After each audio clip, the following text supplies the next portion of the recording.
قرآن مجید سے فال نکالنا یہ اس زمانے کا بڑا اہم مسئلہ ہے۔ قرآن مجید ہدایت کی کتاب ہے، برکت ہے اس کے اندر، جہاں قرآن مجید پڑھا جائے وہاں برکت نازل ہوتی ہے، لیکن قرآن فال نکالنے کی کتاب نہیں ہے۔ اس زمانے کے اندر بہت سارے لوگ کوئی بھی کام کرنا ہے، گھر خریدنا ہے تو کیا کر رہے ہیں، قرآن سامنے رکھ کے ایسا کھولتے، کھول کے آنکھ بند کر کے ایسا انگلی رکھتے۔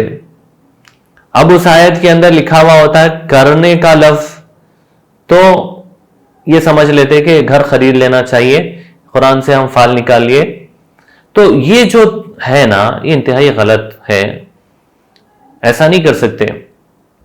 اب وہی قرآن کھولے اور کہیں ایسا لفظ پہ انگلی پڑ گئی جہاں پر نہیں کرنے کا لفظ ذکر کیا گیا ہے تو سمجھتے کہ نہیں یہ گھر نہیں خرید سکتے، اس میں نحوست آ جاتی ہے ایسا۔ تو یہ جو قرآن سے فال نکالنے کا مسئلہ ہے انتہائی غلط ہے، نہیں نکال سکتے قرآن سے فال۔ اچھا، بعض لوگ کیا کرتے، بچہ پیدا ہوا، نام رکھنا ہے تو قرآن کھولتے، آنکھ بند کر کے انگلی رکھتے، جو نام آ گیا وہ نام رکھ دیتے۔ لیکن سمجھ میں نہیں آتا اگر فرعون کا نام نکل گیا تو کیا کریں گے، فرعون بن دیں گے کیا؟ نہیں ہو سکتا۔ تو یہ جو چیز شریعت میں ہے نہیں تو وہ نہیں کر سکتے، کیونکہ قرآن صحابہ کے دور میں بھی ہے، تابعین کے دور میں بھی ہے، 1400 سال سے قرآن پڑھا جا رہا ہے، لیکن یہ قرآن سے فال نکالنے کا طریقہ ابھی شروع ہوا ہے جو انتہائی غلط ہے۔ اس لیے قرآن فال نکالنے کی کتاب نہیں ہے۔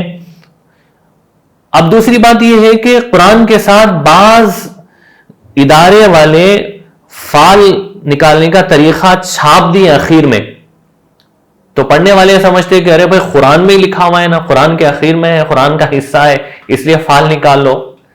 تو وہ پبلشرز جو ہے ان کی غلطی ہے وہ، حالانکہ قرآن صرف کتاب نازل ہوئی ہے، پوری عربی میں نازل ہوئی ہے، فال وال کوئی نازل نہیں ہوا آسمان سے، تو اس کے لیے قرآن سے فال نکالنا منع ہے، حرام ہے، گناہ کبیرہ ہے، ناجائز ہے۔